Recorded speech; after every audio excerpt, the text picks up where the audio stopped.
espoir à la foi. Car beaucoup d'entre nous, la plupart du temps, sont désespérés, peignent leur toile en noir, se disent qu'ils ont déjà fait assez d'efforts et que Dieu ne les entend pas. Dieu ne les écoute pas.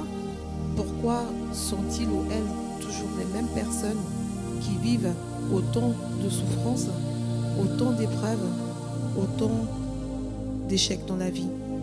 Elles se demandent, cette personne, si elles n'ont pas été maudites, s'il n'y a pas des réclamations qui posent ou qui pèsent sur leur vie. Elles se demandent si elles n'ont pas été attachées quelque part au village. Ça fait en sorte qu'à force de se poser toutes ces questions-là, les chrétiens, les chrétiennes de nos jours sont de plus en plus désespérés. Les chrétiennes ou les chrétiens perdent carrément la foi. Certaines personnes n'osent plus aller dans des églises, n'osent plus prier, car effectivement, si Dieu les entendait, elles se disent que pourquoi sont-elles toujours en train de vivre ces moments difficiles de la vie, ces moments où elles n'arrivent pas à subvenir à leurs besoins de base. Pourquoi est-ce qu'elles n'arrivent pas à joindre les deux bouts? Pourquoi est-ce qu'elles connaissent les fins de mois difficiles? Et moi, je suis là aujourd'hui, mon frère, ma soeur, pour te dire que rien n'est perdu dans la vie. Ce n'est pas parce qu'aujourd'hui tu es désespéré, ce n'est pas parce qu'aujourd'hui tout ne se passe pas comme tu as voulu que ça se passe, ce n'est pas parce qu'aujourd'hui tu es diplômé, tu as beau chercher un travail que tu ne trouves pas, que tu vas te mettre à te lamenter, tu vas te mettre à blasphémer et à dire des choses que Dieu n'approuve pas. Ce n'est pas parce que tu vas te mettre à boire plus que de raison, à être ivrogne en te disant que je n'ai plus d'espoir. À quoi me sert de faire encore des efforts puisque j'ai été condamné? Je suis là aujourd'hui pour t'appeler à retrouver la foi. Tout comme il est dit dans la Bible que rien n'est impossible à Dieu. Oui, rien n'est impossible à Dieu. Il faut que tu aies la foi. Et nous pouvons avoir la certitude par la seule chose que seul Dieu pouvait faire. Dans Jean 3,16, il est dit que Dieu a tant aimé le monde qu'il a donné son Fils, Jésus, pour que quiconque croit en lui ne périsse point, mais ait la vie éternelle. Le sacrifice que Dieu a fait en donnant son Fils Jésus à la croix, c'était pour nous prouver à quel point il nous aimait. C'était pour nous prouver à quel point il ne nous abandonnait pas. Mais aussi par de nombreuses guérisons que Jésus a faites durant son ministère terrestre, nous pouvons voir que la main de Dieu agit toujours. Jésus a ainsi pu guérir la femme à la perte de sang depuis 12 ans. C'est une femme qui avait déjà vu de nombreux médecins. C'est une femme qui ne croyait plus à la guérison.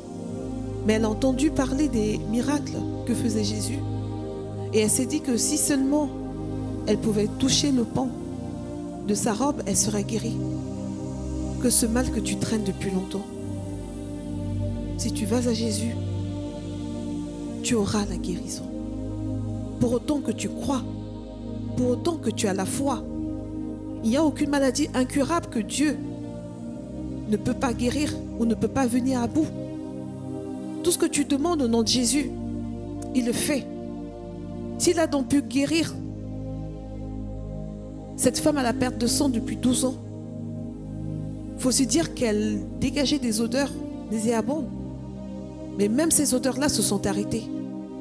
Ce n'est pas la petite maladie que tu as, dont tu souffres depuis longtemps, que Jésus ne peut pas guérir.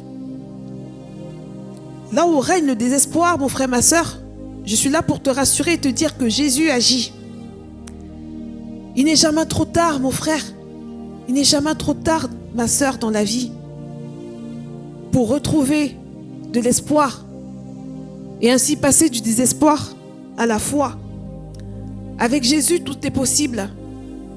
Ce dont tu désires, tu peux l'obtenir. Il est mort à la croix en payant le prix de nos péchés.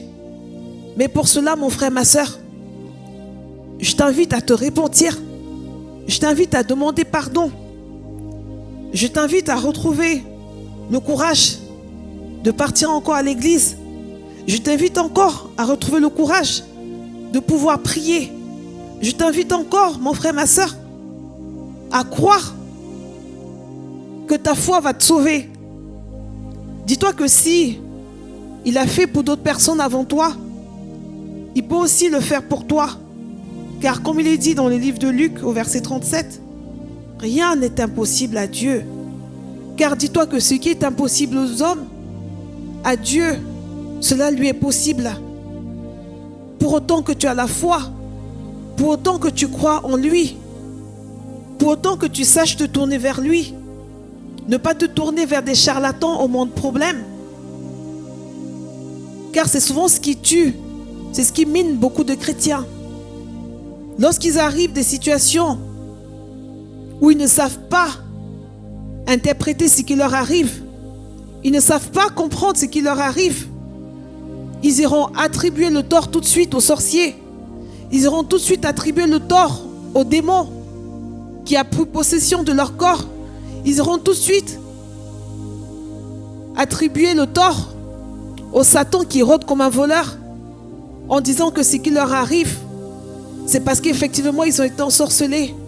Mais dis-toi, mon frère, ma soeur, que certaines fois Dieu va permettre, il va laisser que tu vives certaines épreuves dans la vie. Car il a envie de voir à quel point tu es obéissant, à quel point tu es accroché à sa parole. Il a envie de voir à quel point tu ne vas pas chercher des solutions par toi-même.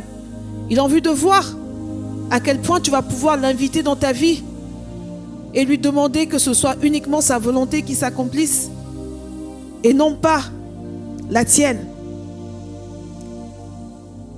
Oh mon frère, ma soeur, je t'en supplie, ne baisse jamais les bras, quel que soit ce que tu vois. Ne baisse jamais les bras, quel que soit ce que tu vis dans la vie. Aujourd'hui, tu souffres peut-être, mais demain, tu seras plus fort.